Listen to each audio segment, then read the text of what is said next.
Episode 7 served to develop a lot of the other characters. Not only did we get a look into ANAAK's past, but we also got to see what's behind Endorishi's usual calm and composed personality.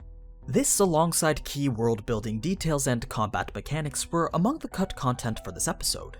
So let's do as we usually do and take a look at what exactly we missed out on from Episode 7 of Tower of God. We'll start things off at the beginning of the Fisherman Test. The instructor for this class was a ranker named Hex. Rather than give them a lecture, she instead decided to have them take part in a special test of sorts. Be one of the 8 people to remain standing on the platforms and you pass the test. Not only that, but your ability to make the others fall off was being assessed as well. If anything though, this test was designed to be more like a culling of the initial group. The fall wasn't so high that anyone would die from it, but it was enough to make you too injured to participate in the next class.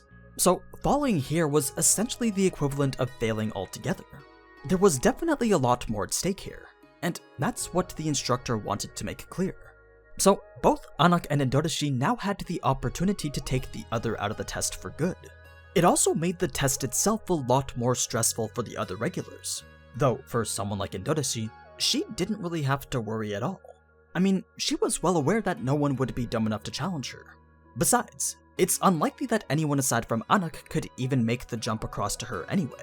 So really all she had to worry about was a single person. Of course, if ANAAK was smart, she would ignore Endorishi and rack up the points from the others. But it's for the very reason that Endorishi was who she was that ANAAK was challenging her in the first place. So after their initial confrontation, the comment ANAAK made about Endorishi being a fake herself seemed to strike a certain nerve.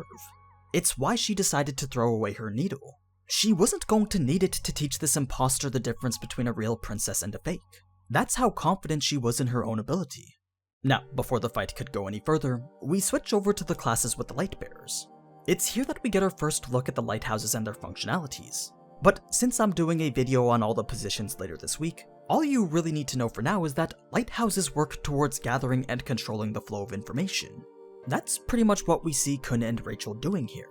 Their current exercise was to use the lighthouse to gather information on their fellow regulars. By using the data search cube and connecting it to the main cube, Kun could inquire on anyone that he wanted. It was a good opportunity to look into the case involving the 2 princesses. You see, Kun was suspicious of ANAAK because only one princess was chosen every couple hundred years. So for there to be 2 in the same group of regulars, well, that was highly abnormal. That's when it dawned on Kun that the fact that ANAAK had the Green April was a red flag in and of itself. Reason being that a weapon from the 13-month series can only be given to a chosen princess. The keyword here being chosen. In order for a princess to be chosen, they first had to be a ranker. So ANAAK having the Green April and being on the floor of test were 2 things that just didn't coincide with each other. That's what led Kun to find the fate of the real ANAAK. Switching back to the Fisherman Test now, Endorishi was leading ANAAK in a way that would cause her to knock out all the other regulars. She was basically getting ANAAK to do all the work for her. It was intended to highlight their difference in power by showing that she could still make the others fall off while only dodging. Even after ANAAK used Shinsu to strengthen her body, she still found herself to be outmatched. By now though, Endorishi had seen enough to figure out who exactly ANAAK was. You see, she was already aware that the real ANAAK Jihad died long ago. But the fact that the ANAAK in front of her now possessed both a similar power and the Green April meant only one thing was possible. She had to be ANAAK Jihad's missing daughter. This brings us now to the beginning of Episode 7, Lunch and Tag, covering Chapter 33 to Chapter 37 of the webtoon. We start things off with a slight bit of exposition behind the king and his princesses. The king wasn't just the first person to climb the tower. He was the first person to ever make a contract with the tower's administrator. Only after using that power to establish his own kingdom did he start to introduce the princesses to the world. These princesses were more than just displays of Jihad's power though. Each of them served as a sword whose sole purpose was to protect the kingdom that Jihad had built. Because they were so powerful, many residents of the tower began to worship them as gods, only adding to the fame they already had as daughters of the 10 great families, of which we were given our first glimpse of each of their sigils. Now, though the details aren't quite mentioned, the princesses were in fact given a portion of Jihad's power in a special way. The only thing we know about it is that it didn't involve having his blood flow through their veins. No, the power was transferred through some other means. So that's a bit more context behind the princesses and their power. It leads us into the story of ANAAK's mother a little bit better. We learn that after she was chosen to become a princess, she quickly rushed to become a ranker. It was her ability she displayed while doing so that allowed her to receive the Green April as a reward. The thing is, the real ANAAK Jihad secretly loved another man, and that love resulted in a baby that she couldn't possibly give up. So, with very few options remaining, the only thing that she could really do was run away and hope to never be found. It didn't take long though for the king to hear of this news, and when he did, he immediately ordered that they be found and executed. However, the Green April was never recovered. It gave birth to this rumor that perhaps ANAAK's daughter was still alive and now possessed that weapon, a rumor that was only recently proven to be true. This whole situation was something that Endodashi couldn't quite understand. She wanted to know why her sister would choose the misfortune that came with bearing a child over the life of luxury she could live as a princess. It was a question that brought back the memories of when ANAAK was with her mother. What we didn't get to see in the anime was how ANAAK's mother was always complaining about the life that she had chosen. She'd always get into these arguments with the man that she had married. Then she'd continue to walk around the house and state how great her life would have been had she not married him. It always made little ANAAK wonder why her mother got married at all. So, when she finally asked, her mom would always say that she'd been tricked, seduced by the temptations of this man who promised her happiness. Yet, the way that she said this didn't seem to bear any resentment. Despite what ANAAK's mother was saying, she always looked quite content with the way things were. From what ANAAK could remember, her mother didn't actually seem unhappy with the choice that she'd made. The only misfortune she'd experienced in her entire life was when the man who tricked her into marrying him died at the hands of her own sister. It's the reason why ANAAK was where she was now. Her being on the floor of test was to get revenge for the death of her parents. The only goal she has is to kill every Jihad in the tower, starting of course with Endodashi. As we saw, this only resulted in both of them falling off the pillars. So, as they lay next to each other wallowing in their own defeat, their initial banter leads us to find out that ANAAK is actually older than Endodashi, meaning that ANAAK is also over 300 years old. But as I mentioned last episode, because Shinsu can be used to stop the body from aging, age is pretty much a meaningless number within the tower. In SIU's notes, years lived is far less important in comparison to the body's age and racial traits. But what residents of the tower care about the most is power and position. That's what dictates seniority. It's why Kun, Yuri, and Endodashi can take on such an informal tone with everyone. Their status as a member from the 10 great families automatically places them above everyone else. In any case, the two princesses would eventually calm down and have an actual conversation, leading us into another flashback of ANAAK's last moments with her mother. Other than the entire forest being set ablaze, the only difference was us getting a glimpse of the man who helped ANAAK escape. We don't really get a good look at their face, but it was definitely someone who resembled Evan. But yeah, that was pretty much it for the princesses, at least the parts with ANAAK anyway. Now we shift back to Bam and the rest of the wave controllers. Even with all this training, Bam hadn't surpassed Ho yet. Both could only pop 2 balloons at most during the exercises. So Ho was rather relieved to see that he was still on par with one of his rivals. What was more of an issue though was that Larry was now teaching Bam how to control Shinsu better. Even though the two were competing for the same spot, Larry didn't care as much since he knew his position as one of the passing wave controllers was pretty much guaranteed. Regardless of how he did on the tests or how much Bam improved, nothing would change that fact. So in actuality there was only one wave controller position left, and that's what made things all the more stressful for Ho.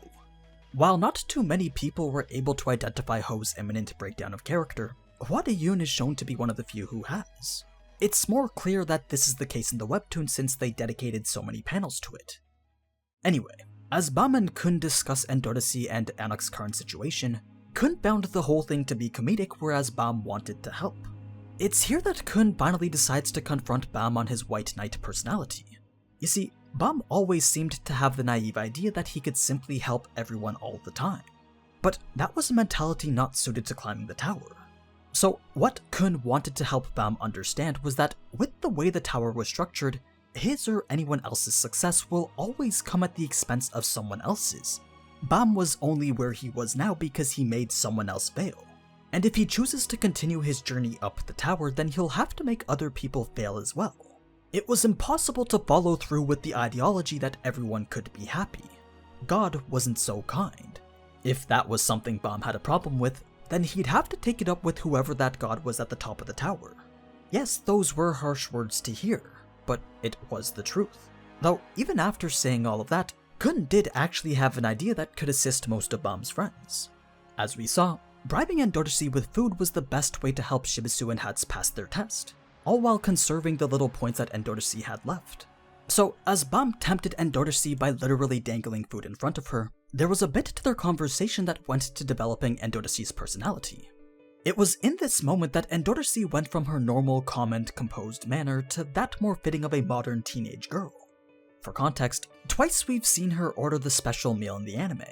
In the webtoon, this meal was one that didn't have any meat on it. So it's for personal reasons that she chooses not to eat any meat. No matter how much Bam would insist, she would continue to refuse to eat the eel. The thing is, she also didn't want to make it seem like she was on a diet either. So, as she kept making up excuses as to why the eel was bad for her, she slowly became more and more like this normal modern girl, putting on a personality more fitting to the age that she looked. This was the true Endorsi that existed behind the princess, a girl that has yet to fully mature. But more than that, she's a type of girl that goes to great lengths to take care of her looks, a girl that stresses about how much she weighs, and even though she may not seem like it, she's a girl that enjoys being called pretty by the others. All in all, this was a really good scene to help push forward Endorsi's character. It even ended on a symbolic shot of her high heels that she finally decided to set aside, almost as if to mark the beginning of when she's starting to mature. I mean, we do know that she's changing, as she's only seen wearing regular shoes after this, showing that she's starting to care less about how she looks and, as you'll soon see, more for the others around her. Anyway, Shibisu was given the same task to handle with ANAAK, except ANAAK was a little less understanding and immediately demanded that he put down the food. Of course, out of fear for his own life, he obeyed without saying anything else. Now, when we get to the cafeteria, unlike how the anime showed Rachel saving her points, she was actually spending more so that she could order her food as takeout. While she waited for her meal, she could overhear everyone else talking about Bam's encounter with Yuri. As it would turn out, Yuri's actual nickname was the Effenberg of Jihad, a reference to the German soccer player who was known for his volatile and aggressive personality on the field. But I guess imp implies the same thing anyway. Next we have the scene with Endorsi and Rachel.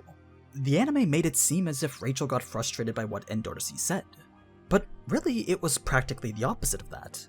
Rachel showed absolutely no response to Endorsi's words. She honestly couldn't be bothered by them.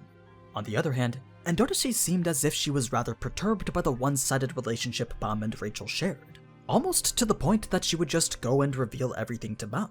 So it would seem that Endorsi is becoming a bit more sympathetic towards Bam over Rachel. After this, we get to another one of the wave controller lessons. This one went to explain a bit more about how Shinsu worked in combat.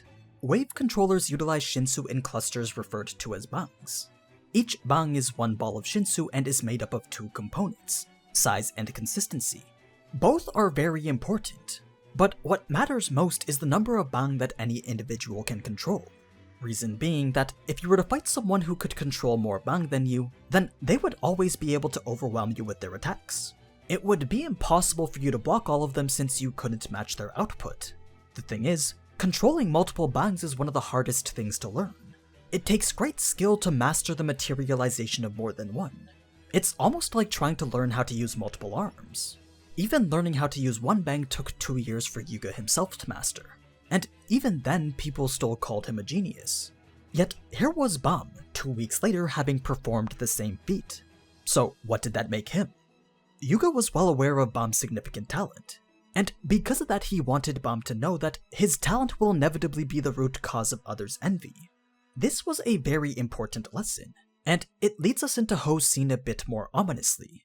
As Bam continued to excel at controlling Shinsu, Ho's goals began to stray farther from his sight. It brought with it this crushing sense of defeat that he felt he could do nothing about. That was up until he received the note.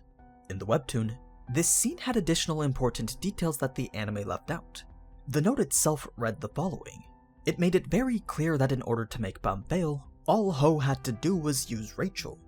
Clearly someone had taken note of Ho's distress, but when he went outside to check who that person was, no one could be found. The commotion Ho was making caused his neighbor to come out and check what was going on, but Ho, with a now calm expression, simply disregarded him. leaving his neighbor to wonder why he was acting so strangely. That may not seem important now, but it does have some meaning later. Anyway, that brings us right to the start of the joint test, the main event of next week's video. So be sure to subscribe so that you don't miss that one or the video on all the positions coming out this weekend. But yeah, that's pretty much all for today. So as always, thank you so much for watching, and if you enjoyed this type of anime content, then you already know what to do. So until next time, ciao!